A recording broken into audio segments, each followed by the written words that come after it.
akhiratika ka'annaka tamutu gadan. Lalong ilinomu pada kutuko mananungang. Ketika kehidupan dunia, anggap kau hidup selamanya. Tapi ketika kehidupan akhirat, tamutu gadan, mati kau baja. Jadi kau agak-agak aja tertajang ni makan baja pi wasidah kami, tak berengi masih jah. Itu kau akhirat, mati kau mati. Makan baja pi kau ele, aku mati matu. Makanya dari situ ketika agama yakin bahwa besok aku mati, serahkan memang. Mas sempaja subuh ki matu, ketika sholat subuh yakin bahwa saya sudah mati nanti kalau selesai sholat subuh. Insya Allah husuk ki mas sempaja. Kalau kita yakin iya na sempaja pacapurang ujaman. Tapi ketika kehidupan dunia, wa'mal imali dunia ka'anna kata izu abada. Jadi iya kolino akadamuki asyan kamu pabaja. Aja nani pas salimah kereso, kota cakaro dua tinroki, nang kamu dalik na torong pengala ta'ala. Itu pabaja ngesoh. Tidur. Kalau istirahatkan badan. Jadi kota me wete, salai itu jama-jamangnya deh, ya jama-jamang yang kamu pabaja, ya sampajangnya deh nak agak. Begitu, itulah maknanya kalau dunia yakin seperti hidup selamanya. Jadi kok lino murus, ajung putus asa makan ai di namesa sama deh. Jangan berputus asa ketika dunia, deh. Tuh mau gimana nu insyaallah. Lino mi yang kamu pabaja kesempatan. Ia miko agama, jangan yakin bahwa kau mati besok. Jadi jangan pernah menunda ketika agama, ketika itu masalah ibadah. Tapi kalau untuk dunia, deh santai muki, maka deh nanti topa bajak. Kan begitu. Tapi biasa disibalikan lah.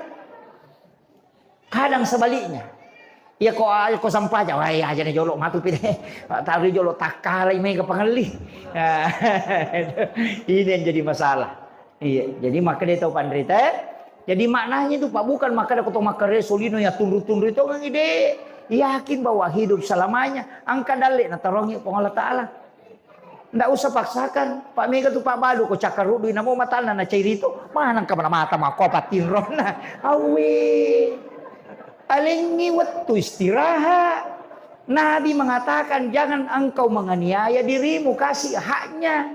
Iya ko cakarudu matailoki matinro namo cinampa mi. Nadena lauke ka ko daleta. Rezeki itu tidak akan kemana. Nah kita baru kelas 2 SD nah sudah diajarkan kelas 2 ki SD agak nasa guru yang ditentukan sebelum lahir. Yang pertama ajal, yang kedua jodoh, yang ketiga rezeki. Nah mana sate kelas 2 mopi dipodangi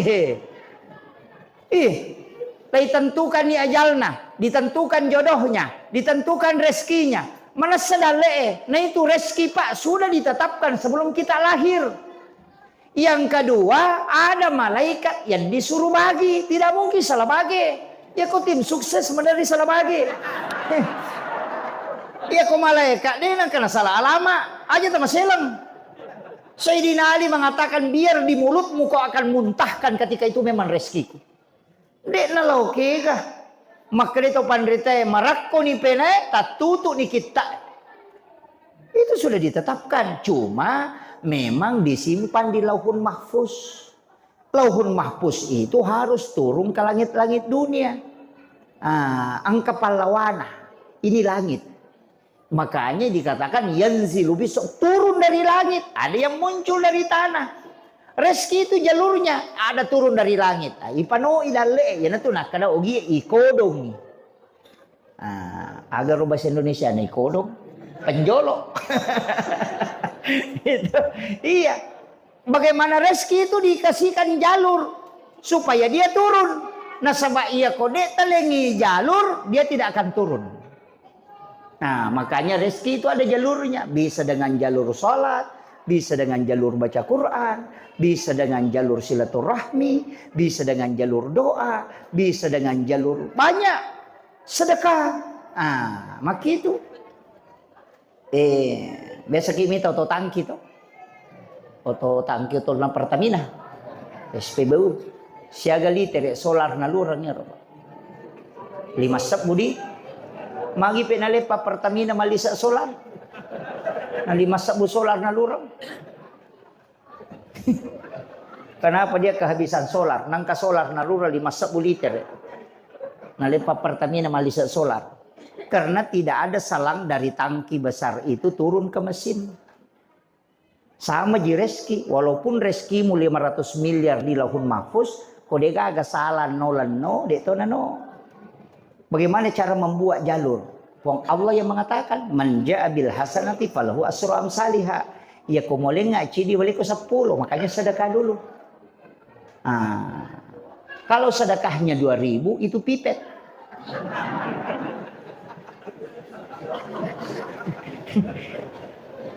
Desa Kimandre eskalapa pakai pipet.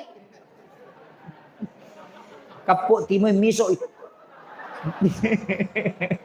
Wena mimendre chamendre kalukutna. Mako mati itu dalle. Sulak mata tajang ide apa ngali. Nendo sebumi. Makanya kasih besar-besar. Sama ji pemancing toh, pemamengi. Nih kata wono pameng. Mancing kan dipasangi cacing itu pancingan toh.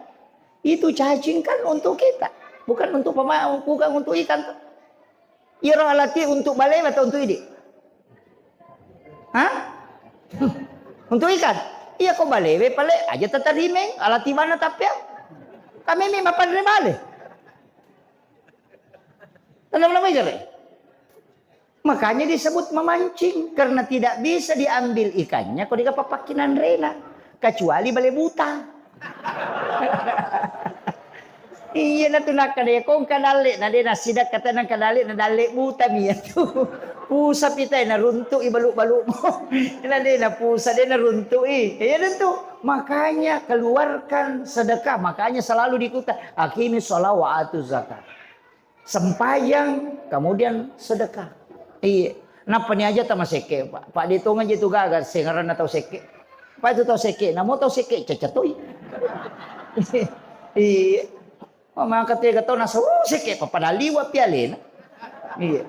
Napa ni ko tahu maseke mate Pak di kata terri. Sikap dian ni mitan. Laba ni nasa. Kak di mati.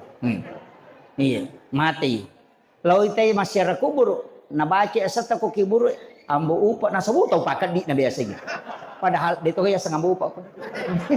Padahal buru di buku-bukuna toli rampe mo pia sekekan. Jangan. Iya, dermawan. Sakit karena tidak ada yang bisa merubah murka Allah kecuali kedermawanan. Iya. Cuma memang dalam agama itu kan ada tingkatan-tingkatan. Nah, ini saya belum masuk di tema, nanti saya masuk tema. Inilah sebenarnya susahnya penceramah keliling. Sudah diatur jadwalnya, dibikinkan lagi tema. Iya, enggak apa-apa. Iya, ini ada temanya ini sebagai teladan untuk pendidikan anak. Maki, ini dulu yang pokok saya ingin sampaikan. Bahwa dalam kehidupan kita itu mesti dipelajari. Tak gurim. Karena yang dimasuk barakah itu sebenarnya hakikatnya itu pasti selalu cukup. Bahkan lebih. Kalau ada harta yang membuat kita tidak tenang berarti dia nak barakah itu. Iya. Semua ibadah yang membuat kita tenang berarti ibadah itu berkah. Rumah yang membuat kita tenang berarti rumah itu berkah. Makanya saya sering sampaikan. Nabi itu menegur sahabat bukan karena tidak sholat. Bukan karena tidak mengaji, tapi mengajinya itu salah tempat. Sahabat itu sholat sunnah semua dia kerjakan di masjid. Mengajinya pun di masjid. Makanya Nabi mengatakan, la taj'al buyutakum maqabir. Jangan kau jadikan rumahmu sebagai kuburan. Sebenarnya itu sahabat karena sholat di masjid. Semua sholat sunnahnya dikerjakan. Makanya Nabi itu suruh bawa pulang ke rumah itu sholat sunnatmu. Jangan di masjid. Karena rumahmu juga butuh barakah. Itu kuncinya Pak. Makanya Nabi mengatakan la taj'al buyutakum maqabir, nawwiru buyutakum bi qiraatil Qur'an was shalah. Makanya kalau mau mengaji Pak di rumah, di dalam kamar supaya rumah itu didatangi malaikat. Kalau mau sholat sunat di rumah supaya malaikat datang. Sholat wajib di masjid. Setelah itu pulang bawa sholat sunatmu ke rumah supaya rumahmu itu barakah. Karena rumah yang ditempati sholat itu didatangi malaikat rahmat. Dan malaikat rahmat dibutuhkan supaya tempat itu suasananya tenang. Iya, magi koto tama masigi ena matan napa penading karena di situ banyak malaikat. Kenapa kalau kita masuk di tempat-tempat majelis zikir itu kadang tenang perasaan, itu karena malaikat. Cuma malaikat ini kadang juga bikin ngantuk, Pak. Jadi setan itu sebenarnya tidak selamanya mengganggu kita supaya kita ngantuk. Karena setan itu kalau kita sudah baca ayat kursi itu tidak berani mendekat. Kalau bapak sudah baca ayat kursi, apalagi kalau masuk itu baca ayat kursi, dia tidak berani mendepe. Maka kenapa itu batin rumah postas? Tanya setannya itu pengaruh malaikat. Karena resonansinya malaikat membuat kita itu tenang sehingga bisa tidur. Jadi dia mau memprotes mati itu setan itu. Nah sedih aja ganggu kono tuh lihat memang salah. Nah, kalau membela nih natuh lidik mau apa? Iya. Makanya kapan kita bisa ngantuk? Biasanya ngantuk, Pak. Yang pertama ketika baca Al-Quran. Kadang apa kita lulampai baca, padahal kita ada wudhu. Itu yang datang itu malaikat rahmat berjejer. Sehingga hati itu resonansi, sehingga kita mudah tidur. Yang kedua ketika kita bersikir. Madari makumui pacannya bilang-bilangnya tak dena bawang. Itu karena hawa malaikat itu. Kemudian kapan? Ketika hari Jumat. Ya nenre pakatok aku mimbar deh. Pura si igalulu mo sih. Pura si mali mo mata nama ko laba sih. Kenapa? Karena seluruh malaikat rahmat itu bersaf-saf masuk ke dalam masjid di hari Jumat. Itu hawa malaikat, itu bukan setan. Makanya rumah yang tidak bisa ditempati tidur itu tidak ada hawa-hawa malaikatnya. Makanya tempatilah membaca Al-Quran dan sholat sunnah supaya malaikat itu bisa tinggal di situ. Apa iya maki buah bola, si bola ki setan. Iya. Kan iya lo kamar rumah batu kan kamar. Di dalam kamar ada WC. Kan ada WC. Oke dalam kamar agai baca kota maki WC nih. Allahumma inni a'udzubika minal hubasi wal habais. Lokin risetangi ko lupa imasu. Tama kamarai. Kamanasa. Kita masuk ke kamar lagi baca doa lagi, lompat lagi masuk itu.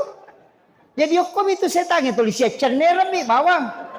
Makanya kadang itu orang kena penyakit lain-lain karena memang WC apalagi pintu WC-nya selalu terbuka di kamar. Itu fatal itu, Pak. Itu yang kita tidak sadar. Makanya posisi WC yang paling bagus itu adalah di samping pintu masuk ke dalam rumah. Karena kita ketika masuk baca doa langsung dia keluar, itu keluar rumah. Yuk hidup kilala kamar. Tulisi palek bak mani bawang. Tuli mun rumi setang aku lupa si masuk nasi kasi ada baca sudah lupa si tama deh. Deh nak deh. Nah, itu kuncinya. Kenapa ulama dulu itu menjaga betul kamarnya untuk steril. Yang dia simpan di dalam kamar itu hanya mihrab. Supaya doanya bisa mustajabah. Nah, gitu. Tapi aja mau tarewa bongkar rai. Merewak kamaki maka dah rutu mana ni? Iya dah usah. Cukup kalau kita keluar dari WC tutup pintunya. Jangan biarkan terbuka. Nanti ketika masuk tutup, keluar tutup. Supaya itu tidak. Kan ada ulama itu di dalam Thariqah mengatakan bagaimana hukumnya kamar yang ada WC-nya. Ketika pintu WC terbuka, apakah ini dihukumi semua WC? Oh itu fatal itu. Makanya saya tidak sampai ke situ. Yang betul-betul hati-hati. Jadi merupa sangangi ya cukup tutup. Itu kuncinya. Makanya rumah itu diusahakan supaya mak berkah. Makanya di dalam ilmu hikmah itu Pak Bu, ya kumak bicara hikmah itu oh berat itu, merjin. Termasuk pintu-pintu rumah sekarang kan banyak. Saya sering cermahkan itu, saya wasiatkan Pak Bu. Sekarang saya sering-sering tegur, oh ini ganti pintunya ini. Sekarang ini banyak orang bikin rumah pintunya tidak sama lebar. Kan mereka tahu maki buat pintu bola mako cik di melembak cik di membicuk. Dan sekarang pintu dua dengan alasan minimalis.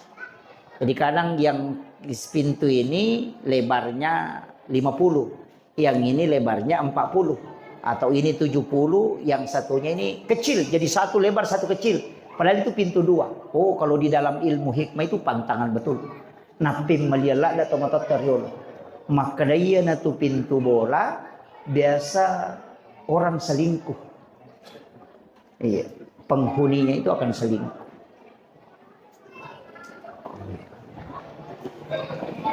Aja mau tatatay pintu tamato pereo.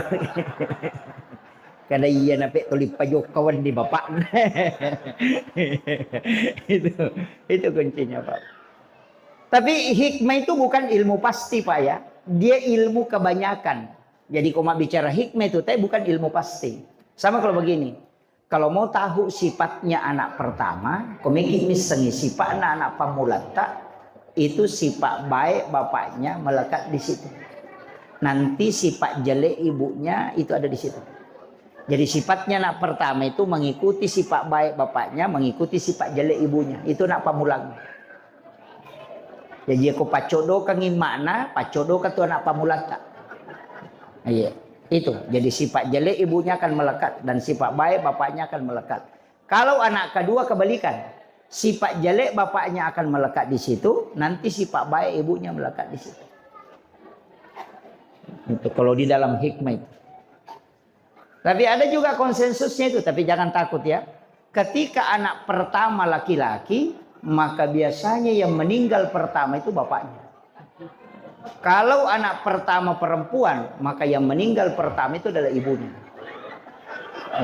Itu di ilmu hikmah. Bukan semua, tapi kebanyakan. Itu. Makanya ulama dulu itu aja mau tak masalah. Iya kalau nak makunre pertama nasa yes. Iya, nggak usah. Jadi itu kalau kita bicara hikmah. Hikmah itu sebenarnya adalah ilmu yang lahir dari ilmu. Sering saya kenapa tidak boleh melangkahi makanan. Itu supaya rezekimu kau tidak urus. Orang yang menguruskan rezekimu selalu dimudahkan. Karena orang yang makan mengambil makanan yang jauh itu. Ya kong kagaga na bagay tetap ya lupa. Iya. Itu jadi itu kuncinya. Banyak hal. Kalau kita bicara hikmah itu Pak Bu, termasuk tidak boleh membaca nama di batu nisan. Itu kalau ke kuburan jangan. Makanya orang Arab itu tidak tulis nama di nisan. Karena itu bahayanya, itu membuat otak itu tidak bisa mengingat sesuatu. Jadi orang yang pelupa itu salah satunya ketika dia membaca nama di batu nisan itu ketika ke kuburan. Itu tidak boleh itu. Upi di ketoloki bure baca mana? Hajianu. Jangan, hindari itu. Karena itu yang membuat daya ingat lemah. Apalagi kalau penghafal Al-Quran. Makanya orang Arab itu tidak kasih nama. Dia cuma kasih kode. Supaya tidak dibaca. Jadi banyak hal. Kemudian. Kotoma bicara hakikat. Makiyah. Iya ronabita Pak Bu. Satu-satunya nabi dan rasul yang dikasih otoritas ibadah. Jadi nabi itu dikasih otoritas ibadah. Makanya yang bisa memberi syafaat itu Rasulullah. Jadi itu kalau Nabi Musa itu satu jalur. Perintah Allah turun ke Musa langsung ke umat. Jadi tidak ada tawaran, tidak ada juga permintaan. Kalau Nabi Ibrahim juga begitu. Jadi semua Nabi dan Rasul itu satu paket. Perintah Allah langsung turun. Kalau Nabi tidak. Makanya semua ibadah itu terbagi dua jenjangnya. Sholat wajib, ada sholat sunnah. Puasa wajib, ada puasa sunnah. Zakat wajib, ada sedekah sunnah. Haji wajib, ada umrah sunnah. Syahadat wajib, ada sholawat yang sunnah. Kenapa ada ibadah sunnah, ada ibadah wajib? Ibadah wajib ini rata-rata tidak disebut pahalanya. Karena dia jalurnya rahmat. Kalau ibadah sunnah itu rata-rata disebut pahalanya. Karena itu jalur syafaat. Makanya kalau ibadah wajib itu rata-rata tidak disebut. Sholat duhur itu tidak disebut pahalanya. Yang disebut itu sholat sunnahnya. Siapa yang sholat 4 rakaat sebelum dan 4 rakaat sesudah duhur, maka diharamkan jasadnya disentuh api neraka. Kenapa sholat duhurnya tidak disebut? Karena kalau rahmat itu tidak hitung pahala. Itu hak prerogatifnya Allah. Jadi mesti ada ibadah yang tidak mengejar pahala, tapi mengejar ta'abudi. Kalau ibadah sunnah dikasih kejaran pahala. Kenapa? Karena itu jalur syafaat. Syafaat itu dijelaskan. Kalau rahmat tidak. Makanya nanti dari kemudian itu kan ada orang yang datang mengatakan, ya Rob. Allah mengatakan, ya Muhammad. Bukan ya Rob ya. Jadi itu hadis qudsi. Ya Muhammad, dia bukan hambaku. Tapi Nabi mengatakan, ya Rob, dia adalah umatku. Apa kata Allah? Kalau dia umatmu Muhammad, maka masukkan ke dalam surga dengan syafaat. Jadi jalur ibadah itu dua, Pak. Makanya Nabi itu kan ketika dikasih tahu, ya Rasulullah, kami ingin bersamamu di dalam surga. Ya Rasulullah, melo kak si bawai diuk kilalana surga. Apa kata Nabi? Nabi tidak mengatakan, ya nanti kita sama-sama. Tidak. Tapi apa kata Nabi? Jika engkau ingin bersamaku di dalam surga, maka perbanyak sujudmu. Itu tidak mungkin sholat fardu, pasti sholat sunat. Iya, karena sholat fardu tidak bisa ditambah kan? Yaitu sholat sunat. Jadi itu Nabi tawadu sekali. Dia bisa memberi syafaat, tapi ketika sahabat mengatakan aku ingin bersamamu, apa kata Nabi? Bantu saya. Jadi Nabi saja yang bisa memberi syafaat masih mau dibantu. Jadi kalau mau kita dapat syafaatnya Nabi, perbanyak sujud. Berarti itu sholat sunat, ibadah sunat. Tidak mungkin ibadah wajib. Nah, ini kuncinya. Makanya Bapak Ibu kalau mau dapatkan syafaatnya Rasulullah, ibadah sunnah jangan ditinggalkan. Karena jalurnya itu jalur syafaat. Kalau ibadah wajib itu rahmat. Makanya kalau sholat duhur berjamaah wajib, kemudian kerjakan sunnahnya, kita dapat dua pengharapan. Kalau bukan jalur rahmat, diperiksa sholat fardunya tidak lolos, nanti di sholat sunnah. Itu kuncinya Pak. Makanya Nabi itu diberikan otoritas, makanya dia bisa memberi syafaat. Kalau yang Nabi lain tidak bisa. Tidak bisa. Makanya kita itu mengadakan maulid karena itu kuncinya. Karena Nabi itu sudah memblok semua jalur kita kalau mau celaka. Nabi itu sudah blok semua Pak. Saya mengatakan, makanya saya salah satu penceramah Pak, yang selalu menceramahkan, mengkampanyakan bahwa jalur masuk surga itu tidak susah. Tidak susah. Nabi itu sudah tahu. Nisa Nabi itu kadang kau mak matuk magalak ma puasa tapi maka seke. Nisa. Nisa Nabi tak. Kadang kamatu tahu kau mulio monro raji motok mata haju tapi dia nak kena sumbang. Nisa. Gang kasiku ulawan na tapi dosa bumi pasti dakan. Nisa Nabi ter. Maka Nisa makoro. Iya. Ketua ada juga orang itu Nisa Nabi ter raji ma puasa raji ma sampaja lor jilo mak berejama tapi itu 5 pangewasi babainena Nisa Nabi ter. Kadang kau mak nama tu makoro. Makanya Nabi itu setiap jalur ibadah pasti ujungnya ada surga. Duha ada surga. Tahajud ujungnya surga. Sedekah ujungnya surga. Solawat ujungnya surga. Istighfar ujungnya surga. Kalimat la ilaha illallah ujungnya surga. Berbuat baik kepada tamu ujungnya surga. Angka mana surga capana? Kiki gitulah. Yang penting mana nungangi. Ya kumat duhami bawa dia kata jamal lagi. Ya tuh tekan rusuk. Duha tu ni materu. Makanya Nabi mengatakan amal yang disukai oleh Allah yang berkesinambungan. Wa inqalla kata Nabi walaupun sedikit. Makanya yang rajin bangun duha atau tahajud saja. Ya benar tekan rusuk maka dia apa ya awak duha. Dia nama digaga. Yang penting tahajud tetap nungang. Nanti juga akan dikasih itu di surga di ujungnya. Iya kau pasidak kayaknya itu tekan rusuk. Dia nang kawat duha dia tu nang kawat tahajud. Rajiban ni mas sumbang. Nanti sedekahnya yang membuat dia masuk ke dalam surga. Dan ujungnya itu pasti janjikan surga. Jadi kita itu sebenarnya Pak, jangan ajak tuh si tita si polo itu ya. Kata salah seke. Iya mas seke memang tapi sisa busalawakna. Angkat tahu mabasa dia nak kena sikiri.